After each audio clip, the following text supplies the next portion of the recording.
Hi Not Board Gamers and welcome back to Not Board Gaming. I'm your host, I'm Mark, this is my best pal, this is Bubba, and it's at the tail end of the festive season now. We literally are coming to the end of 2019 and what a year it has been. Thank you very much to everybody that's joined me on this journey so far this year. As you know, Not Board Gaming only kind of started in August time-ish, and my foray into modern board games only started in kind of the beginning of the year. So as it's that time of year, and as everybody seems to be doing something slightly similar, I thought I would do a top 10 of games that I've solo played in 2019. Now this list is not necessarily games that were released in 2019, although some of them were. This is games I've solo played. As you know, Not Board Gaming is a solo-based channel, and it's my, after a lot of consideration, the top 10 games I think I've enjoyed the most this year. Now, there's a couple of caveats on this. The first one being that these are big box games. There are some fantastic smaller box experience out there. We're talking some of the Tiny Epic games, or maybe Coffee Roaster, or Maquis, or Deep Space D6, but they give a slightly different experience, and while there is nothing wrong with those games and I thoroughly enjoy them, I've decided to concentrate on the kind of larger experience games for this top 10. Now, the other caveat is this is the games that I have enjoyed the most. It doesn't mean that they are the best games out there. It's the games that I potentially enjoyed playing the most. And there are some also-rans. There are some games that very nearly made the list, some honourable mentions, which I'll talk about now before we get into the top 10. And there are a variety of reasons why some of these didn't make the cut of the top 10. So Alien Legendary Encounters is a great deck building game, great card game. I just hadn't played it enough. Black Angel, really enjoyed my time solo with it. Something stopped me picking it up over the last few months. Deep Madness, there is a lot of game in Deep Madness. It is slightly similar to Nemesis, and again, because of the nature of it and how late in the year it arrived, I haven't quite played enough games of Deep Madness to say it's one of my favourite experiences. Brook City, I love the modular deck system. There are some great games coming out from the Saddlers, and there may be another modular deck system game in the top 10. Wonder what that could be. Who knows? Scythe, I love Scythe. From the moment I picked it up, I thought it was a great game, but again, I just haven't gone back to it for a number of months. And I feel like I need to potentially play it more to find out whether it's truly got a place in my top 10. Marvel Champions. Now, this is a game that's appearing all over people's top 10 lists this year, and for me, it arrived too late in the year to actually really make an impact on my top 10. I've got the core game, I've got some of the expansions arriving in the next day or so, but it's a slightly incomplete experience. I think it's way too early in Marvel Champions' journey to decide as to whether it is actually one of the games of the year. I enjoy it, I think it's a great card-based game. I just can't say as to whether I would put it above any of the other games in my top 10. Big Trouble in Little China, again, a game that is thematically wonderful. It just arrived at a time when I then had an influx of loads of games coming in. I really want to get back to Big Trouble in Little China, one of the most thematic games, but again, I haven't played it enough to kind of justify. Renegade, Ricky Royale's game. Now, Renegade should be in every solo player's collection, and obviously you can play multiplayer as well, but if you are a solo player and you haven't got it, then go out and buy Renegade. It's not that expensive, and the fact that it's not in my top 10 list yet doesn't mean it won't make it in the future. I really enjoy my time with Renegade once you get past the rulebook. Maracaibo. I think Maracaibo is a fantastic Alexander Pfister game. Absolutely brilliant Alexander Pfister game. I've only recently started playing the kind of campaign version though, so I need to play it a lot more. And the one thing, or a couple of things that kind of just knocked Maracaibo back on the list at this stage is the slightly dodgy politics involved. You know, this is about colonization. It's about a time when the wealthier nations of the world went around there and literally kind of took advantage of the less wealthy nations. It does allude to it in the back of the book, but I think it's that, and also some slightly questionable production quality in there as well. The kind of like almost hockey puck little wooden discs, and the fact there's no insert whatsoever in the game, and the fact that some of the ropes, or the coloured ropes that you use to distinguish the cards, almost imperceptible. However, put those to one side, I need to play it more, and it could well rise in the ranks next year.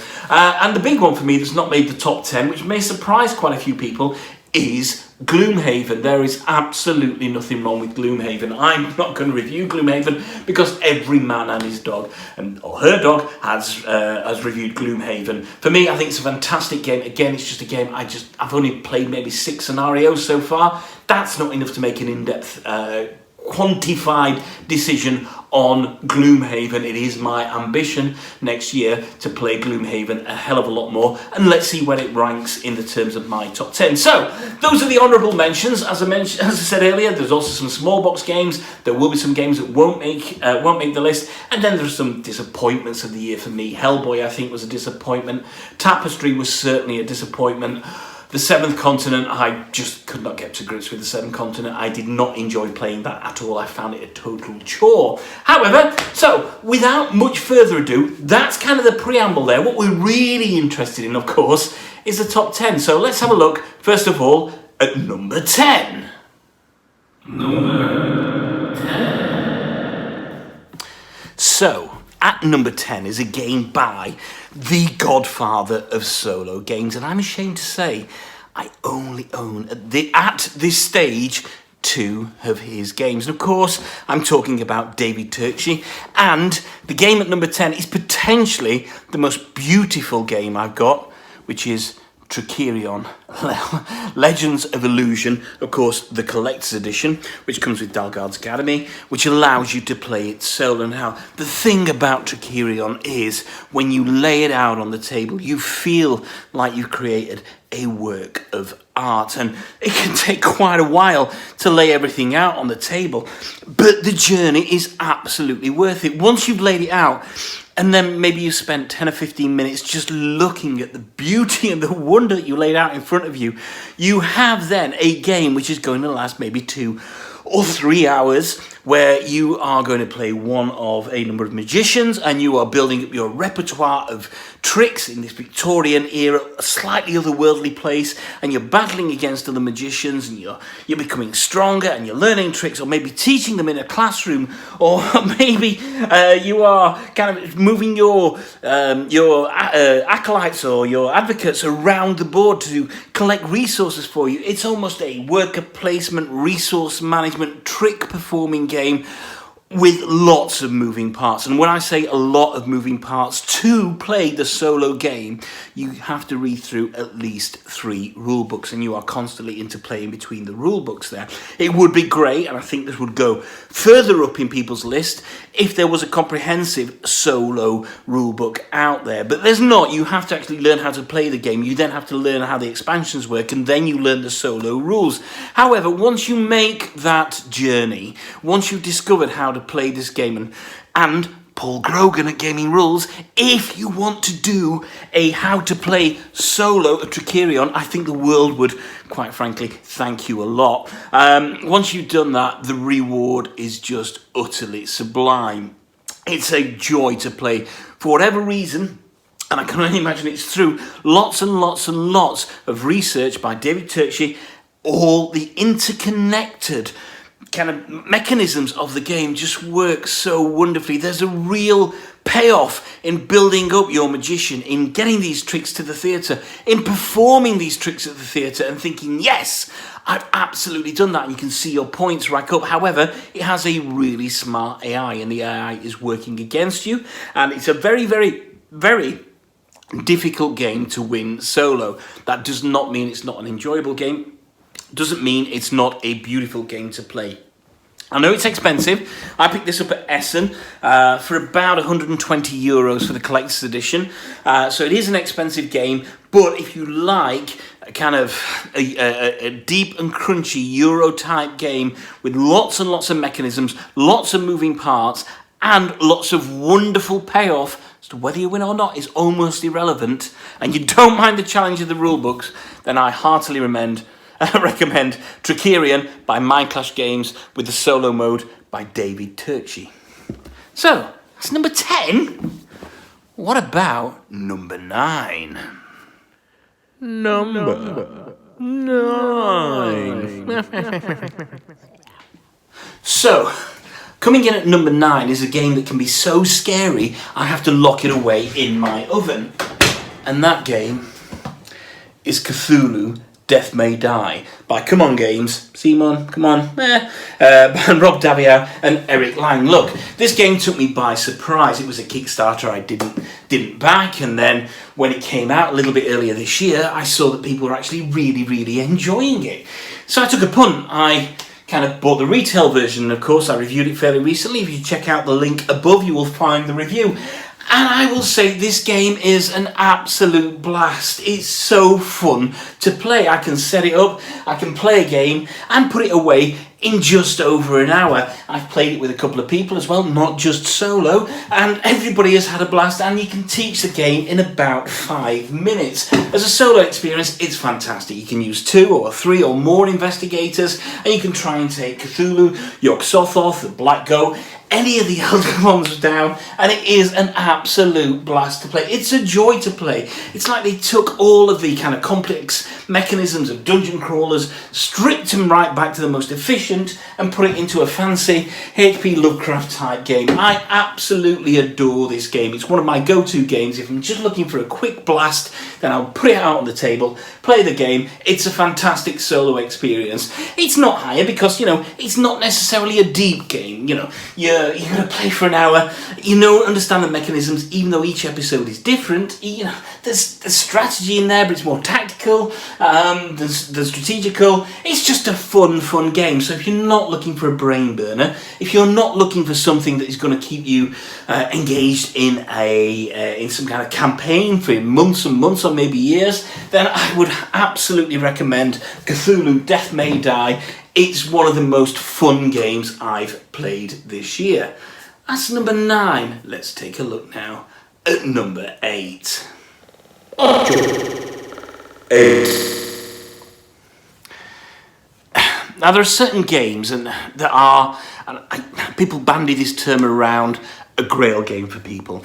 And as soon as I heard about this game, then I knew that this was a game that I wanted, and it was a bugger to get hold of. There are limited print runs of this game.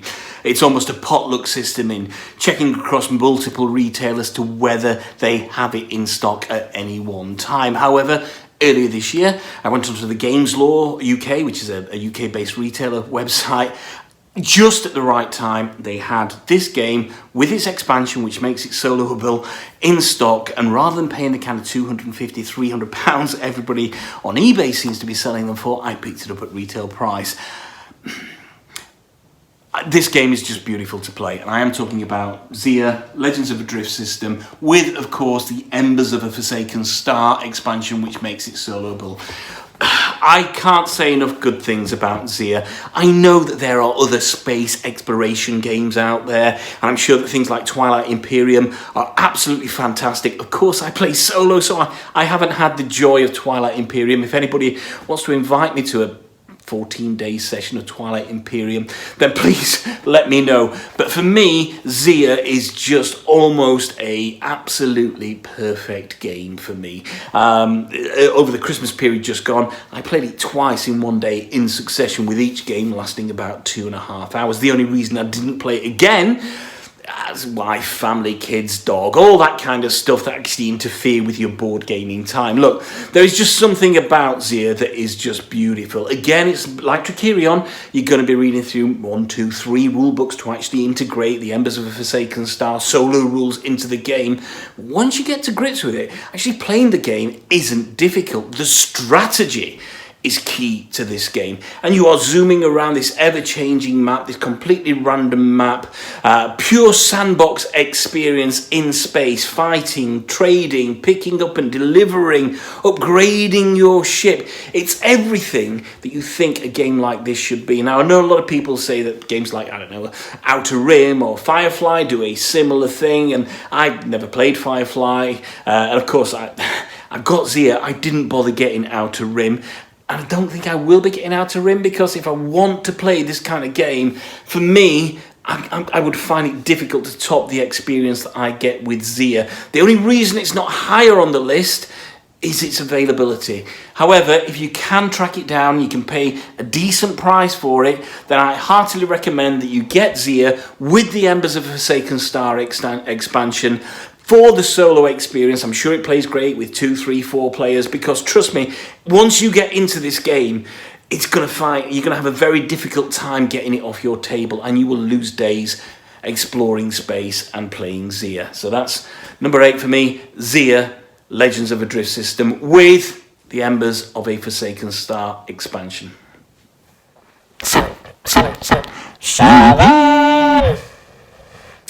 You know, designing a game cannot be easy, because I'm sure there are new ideas out there, but they are very difficult to come across. So what you're going to be doing as a games designer and as a publisher is doing something that is a variation on a theme that already exists.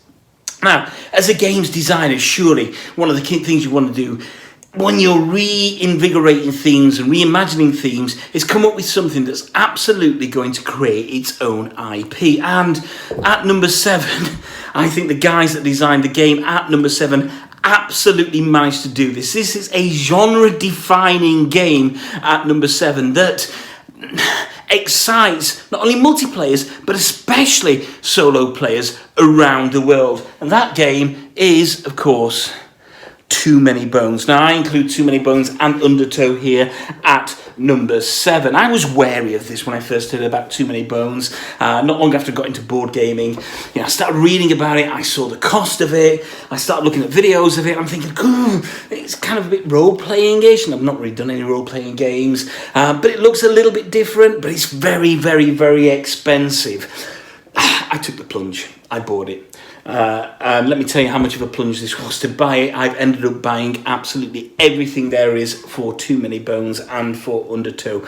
I think it's an absolutely wonderful game. I know some of the artwork is divisive, but if you're not going to play a game like this because of the artwork, then you're missing out on a fantastic experience. Everybody's going to tell you about the wonderful production qualities that you have from Chip Theory Games, from Adam Carlson, Josh Wilgers, from Shannon Wedge, and everybody involved at Chip Theory. They don't only put out quality games, they put out high-quality component, high-quality games. There's a lot of thought goes behind Too Many Bones. Of course, we get the expansion coming at the beginning of next year, which is Splice and Dice, which will add more life to it. We get the Trove Chest coming. There is just more life in Too Many Bones. I adore getting this table out. If I'm showing somebody a board game, this is one of the modern board games I want to show people. It is such a showpiece. It's only been usurped as my favourite Chip Theory Games game by one other Chip Theory Games game, and we'll come on to that in a bit. But I absolutely adore this game. I adore Undertow. I think that if you're willing to make the investment, and it's not a cheap investment, but if you're willing to make the investment in Too Many Bones, the chances are that you're going to absolutely love the game. If you don't want to pay the kind of $120 or whatever this is for Too Many Bones, the core game, then by all means get Undertow. That's a cheaper option, gives you an insight into Too Many Bones, but everything is interchangeable. You can use the Undertow components with TMB or TMB with Undertow, and you will just have an absolute blast. Look, the guys at Chip Theory are absolutely fantastic. They produce some wonderful, wonderful games. This could well next year be higher on my list. Again, due to my limited time in board games, I still need to play it more, but I do play it a lot. But there is still more life in this IP. What they set out to achieve by creating an IP has absolutely been achieved here. They got something wonderful, unique in a package that is just so fantastically tactile to play and to place on the table, and deep, immersive gameplay. Too Many Bones and number 7. It's a fantastic, fantastic game and a fantastic series. How you doing? Number 6. So coming in at number 6 is a game that I will almost absolutely guarantee will rank in a lot of people's top releases of 2019. And certainly in the solo community as well, it's taken the world by a bit of a storm. I was fortunate to be at Essen. I was granted a review copy of this game, and if you want to check out the review, then please click the link above. And from the moment I played it, I fell in love with it. The only reason it features at number 6 on my list and not higher is that I'm not just reviewing games, not just ranking games that will release this year, but this is the top 10 solo games I've played in 2019 from any year of release. Now, this is from a publisher that is absolutely storming at the moment. You know, they did This War of Mine, they did Nemesis, they did Lords of Hellas, they've got The Great Wall coming out soon as well. Of course, I'm talking about Awakened Realms and Tainted Grail. Now, Tainted Grail is one of the most immersive storytelling games that I've played. From the moment that you play that wonderful tutorial, which teaches you how to play the game without actually spoiling the game, you are then in for 30 or 40 hours of some fantastic and sometimes frustrating storytelling. You have the exploration journal, which moves the story along in a kind of choose your own adventure way. You have the exploration tiles or the map tiles, which can change, and when you flip them over give you different things to do. You have bad guys coming after you and chasing you around the board. You have a timer against you. You've got the menhirs on the board. You have the wonderful miniatures if you've got the Monsters of Avalon expansion as well. There is just a wealth of game within this box. The only potential is that once you've completed it, will you want to go back and replay with different characters? I can't say yet. I'm close to the end, but I haven't actually finished the game as of yet, and there are people out there that have. I think that once you've finished it, you kind of experience the story. Now, I do know Awakened Realms are releasing more and more expansions in the months and years to come for Tainted Grail, but for one of the most anticipated games that will, for a lot of people this year, it's a fantastic experience. And I say the only reason it's at number 6 and not higher is because I'm not just looking at games released this year. So my number 6 game that I played, on my number 6 solo game I played in 2019, is Tainted Grail, Fall of Avalon by Awakened Realms. Johnny 5 is alive. Number 5. So coming in at number 5, I suppose, is the top true release of 2019. Number 4, you could say, was a 2019 release, but is an earlier game. And I'm really agonised about the position of this game because it is one of my most played games of the year. It came out in about September time, and from the moment I backed it, which was one of my first Kickstarters, it was a late pledge back in early January, to it arriving and the anticipation building up, it absolutely exceeded all my expectations. It arrived, I unboxed it, I did an unboxing video, and then I laid it out on the table and learned to play the game, and I made some great friends through learning how to play this game. Game at number 5 is Cloudspire by our good friends at Chip Theory Game, by Josh Carlson, Adam Carlson and Josh Wielgus. Look, Cloudspire is a strategic and tactical game where you are moving these beautiful chips around these wonderful neoprene mats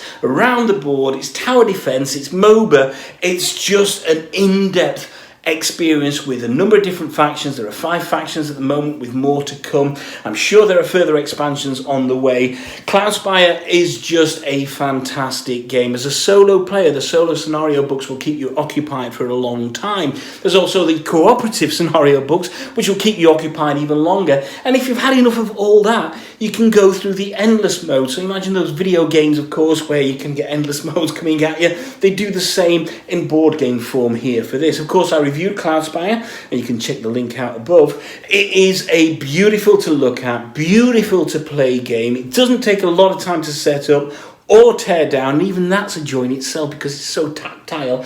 This takes everything that kind of Chip Theory Games learned from bringing out Too Many Bones and push it in a completely different direction. It would have been so easy to kind of emulate Too Many Bones with a similar type of game, and they haven't. They've just used the neoprene and the chips and come up with an absolutely wonderful experience. And I'm certain that this game will be, again, one of the games that rises to the top of a lot of people's lists. It's Cloudspire by Chip Theory Games. It's a little bit expensive, but if you can get hold of it, please do so, because you will not be disappointed. My number 5 game and my top true release of 2019 is Cloudspire. Just me and my dog, Bubba, with number 4. That's right, Bubba. 4. What can I say about my number 4 game that I've played this year? The solo experience is utterly fantastic. It's a game, again, when I first got into the hobby earlier this year that I knew I wanted to get. It was very limited, you couldn't really get it anywhere, but then there was a Kickstarter for an expansion of it which took the base game and added bits to it and gave you this wonderful box.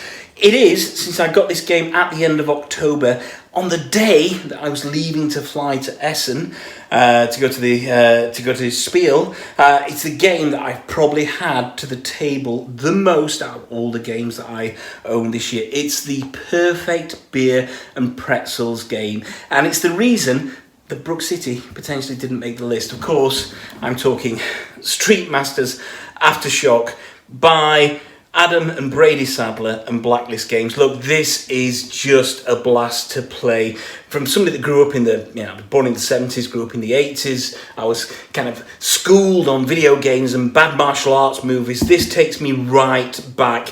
I love the simplicity of setting the game up. I love the fact that there are so many different levels and fighters and gangs and factions and things that you can throw into the mix to make it more complicated or harder or easier. No two games are exactly the same. This is a video game in board game format. What the Sadler brothers have done here is just create something that really, really speaks to the heart of me. It's not going to be for everybody, but if you like a beer and pretzels type game where you can sit down and you can just have an absolute joy playing a game where you're kicking the crap out of people or having people kick the crap out of you, where you absolutely have to play to the very, very, very last turn, then I can't recommend Aftershock by the Sadlers and Blacklist Game enough, because it is just one of the best things I bought this year. I'm only sad that there are a few things that I didn't buy for it, and as soon as I get that opportunity, I will be buying those. Of course, I've already backed Alter Quest, I've already backed Hour of Need by the Sadlers. I was fortunate enough at Essen to play Contra, which is their retail release next year, based on the kind of MDS modular deck system. I played that with Scotty Mick from Blacklist Games at Essen in October. That seems like a blast to play. I don't think anything's ever going to knock Aftershock and Street Masters Aftershock off that perch for me. For this type of game, when I'm looking for something where I want to blast and I want this quick action, this quick fix, I want to get a can of beer out, I want pretzels out, then I can't think of a finer game than Aftershock. My number 4 game is Street Masters Aftershock by Adam and Brady Sadler and Blacklist Games. Right, let's move on to the top 3. 3 is the magic number. I said 3 is the magic number. Okay, we're down to the final 3 now. And in at number 3 is a game, again, by a publisher that's already been on the list so far. And this is one of the finest games I've ever played. From the moment I learned of this game, I knew it would appeal to me. It takes tension. It takes it up to 10 and then says, do you know what? I'm going to take it up to infinity and beyond. This game redefines tension. Again, it was a Kickstarter that I'd missed, that I couldn't get hold of, and then when I went down to UKGE in March, I knew they were exhibiting there. I knew they were selling some copies, or retail copies, there way before it hit the shops, and I think I overpaid slightly from the stand itself, and I don't care. When I said again, I've had my money's worth out of this game, then I know I have. Look, my number 3 game that I played this year is Nemesis by Awaken Realms, designed by Adam Kwapinski, who I've been in contact with since reviewing the game, and I can tell you he's a genuinely nice guy. Look, Nemesis for me is almost it's a defining board game for me. This is when I absolutely knew, when I got Nemesis and I got to play Nemesis, I absolutely knew that the games I got and I was interested in, I was enjoying playing, weren't a fluke. A lot of thought and design has gone into Nemesis, and I know it's at its heart a multiplayer game, and some of the systems play better with multiple people rather than solo people. I have played it with a few friends, but I've played this more solo than multiplayer, and you know what? The solo experience still gives you an amazing amount of tension. In the 12 or 15, maybe more times I've played this game, I think I've only won it twice, and those have been really close calls as well. There's no storming victory in this game, and I've been so close to winning it, only to lose it within maybe a turn or so of being the end. It's got the Alien and Aliens theme. You're running around this haunted house of a spaceship. You're trying to fight away intruders while completing objectives. It's got this fantastic double-sided board where it gets harder when you flip over. Great minis that go with it. And the card play and playing the cards is just this wonderful in-depth system. It works on every level for me. I know it's not a game for some people, and some people I respect don't like the game. You know, I think they don't like the tension it builds up, or they feel it's a little bit too swingy. And you know what? There are cards in there that are a little bit swingy as well. I don't mind that.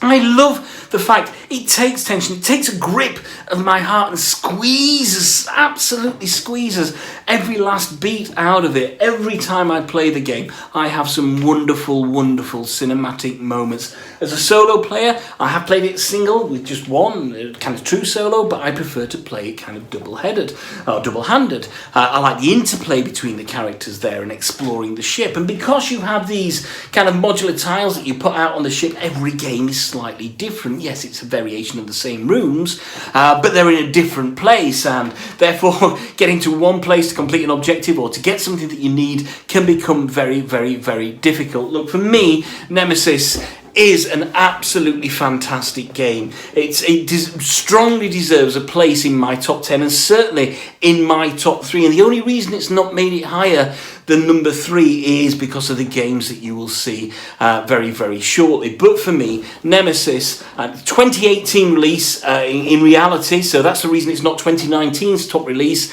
I know, a lot of people start receiving it this year, and it's in retail as well, but I think some people got it in 2018, so therefore it's not a true 2019 release. Look, Awakened Realms, Adam Kwapinski, Martin Swierkot, I cannot thank you guys enough for the amount of, I say joy and pleasure I've had from playing Nemesis. I would say as a solo gamer, do yourself a favour, track down a copy of Nemesis. I don't have any of the expansions. All I got is the core game of Nemesis. I want more, but if you just only ever get the core game, you've got a lot there to play with. My number 3 game is Nemesis by Awakened Realms. 2.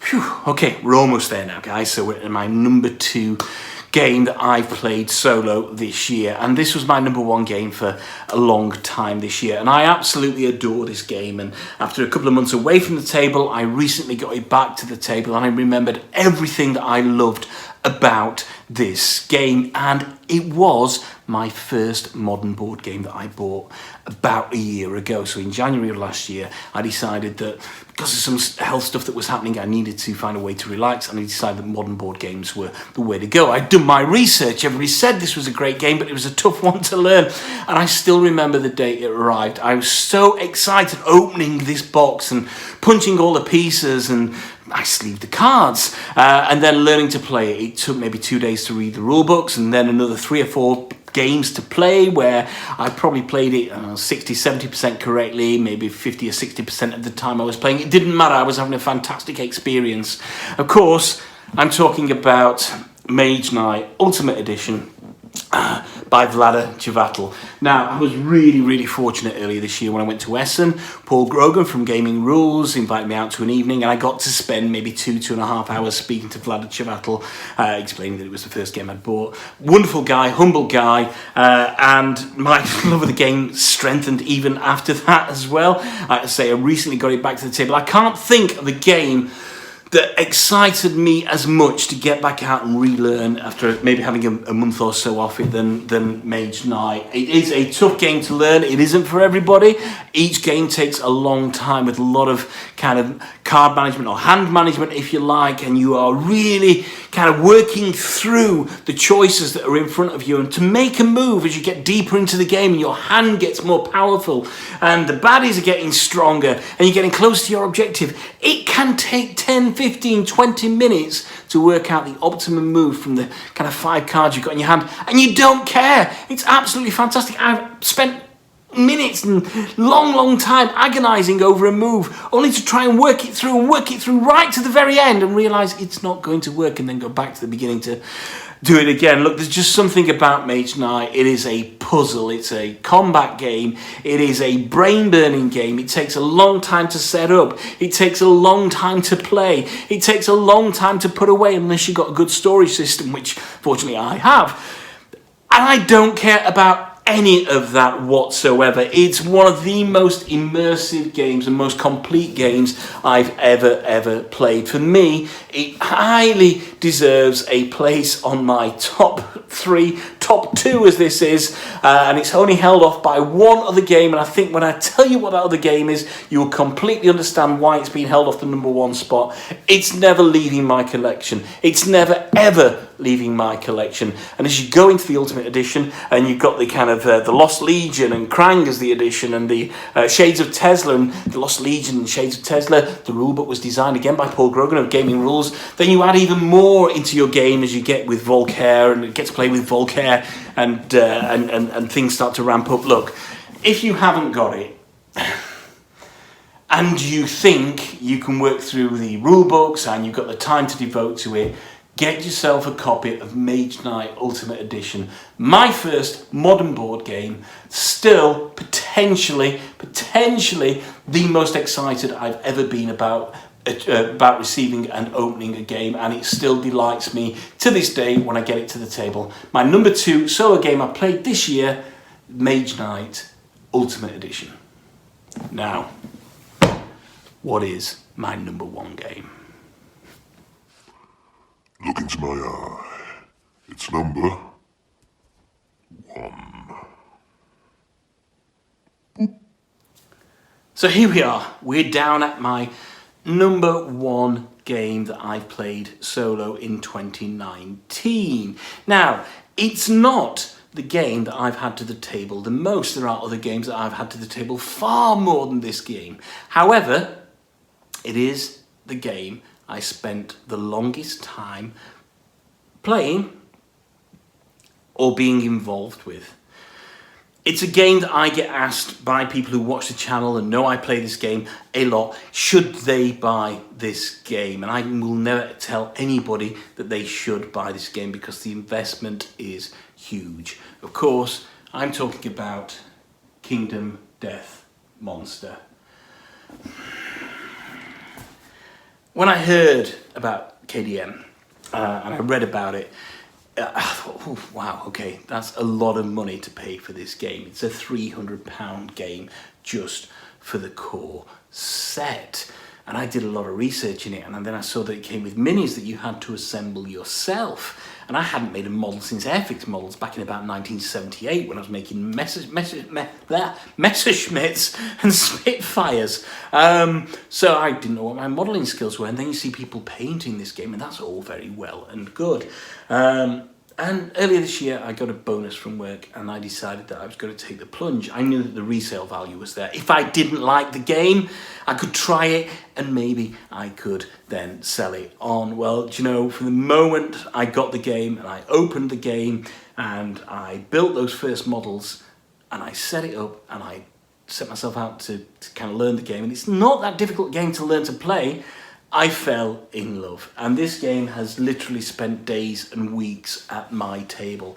This game is responsible for me not playing other games. This game is responsible for me neglecting my wife and children. This game is responsible for me spending about as much on this and some of the expansions that I've got as about 2/3 of my games collection. This game is just wonderful. I almost hesitated to put it at number 1 because it's almost a hobby in and of itself. Now, I have the core game, I have the Sunstalker expansion, I have the Dragon King expansion, I have the Beetle Knight, I have the Slender Man, and I have maybe another 3 expansions on top of that. I am barely scratching the surface of what is available for Kingdom Death Monster. If you look at the community that's out there, it is huge and it's growing all the time.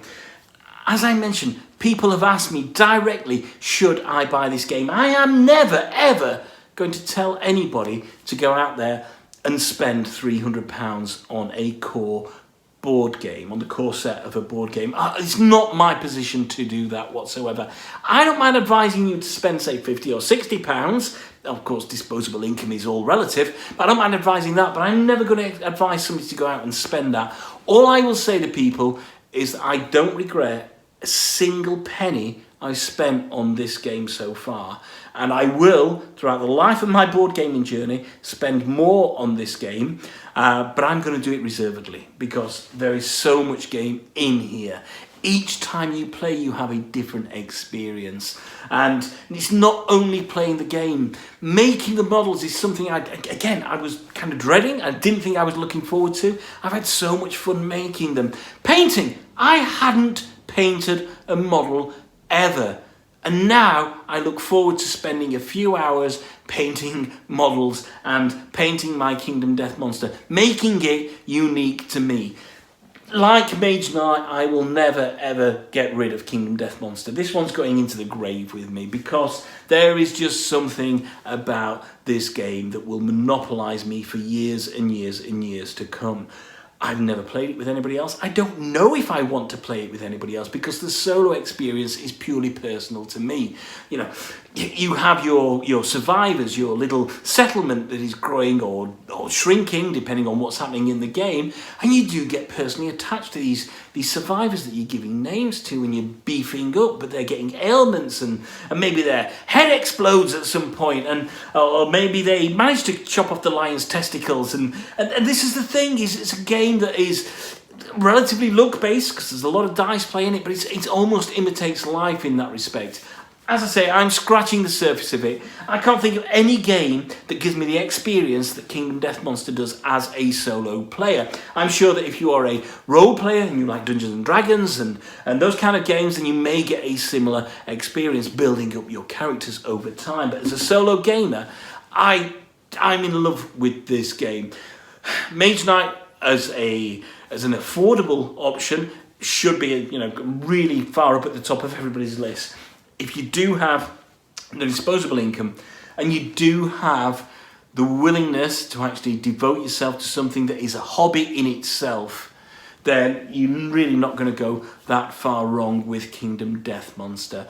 Again, it's very expensive to start playing Kingdom Death Monster. When you get hooked in and you start building up the expansions, it becomes a little bit of an addiction, and I've had to withdraw myself from it a little bit. I was very eager at the beginning of the year and throughout the early stages when I got the game. The recent Black Friday sale, so once a year, they do a sale where they knock off massive amounts. I didn't buy anything. I was patting myself on the back for not buying anything in the Black Friday sale. Look, it's a wonderful, wonderful solo experience. I feel I'm part of this, and taking place on a static board, it's amazing the amount of journey that you get in there. So, my number one solo game that I've played this year is Kingdom Death Monster. That is my top 10 list of games that I've played this year. And there we go, everybody. That's Not Board Gaming's top 10 list of solo games that I've played in 2019. Look, it's been a wonderful, wonderful 12 months in board gaming for me. I'm so pleased that I found this hobby, and I'm so pleased that I enjoy it solo as well. I met some wonderful, wonderful people in 12 months alone, and people within the industry and other content creators. I've been on Derek Rodriguez Solo BG podcast. I've met the guys from Chip Theory, Paul Groger from Gaming Rules. There's just Vlad Chavatal. There's just so much has happened this year, and I'm really looking forward to 2020 and everything that's going to happen in 2020. So the only thing that remains for me to say is, once again, thank you very much for joining Not Board Gaming. Please remember you can always like and subscribe to the channel. You can follow us on Instagram or on Facebook, and that's always Not Board Gaming, always BORED. We're going to move. It's me. It literally is just me with a camera and a Mac, and my wife and kids give me permission and time off to do this. We're going to move into 2020. I'm going to bring you lots and lots of new games in 2020 once they start arriving. You know, we got some big releases this year.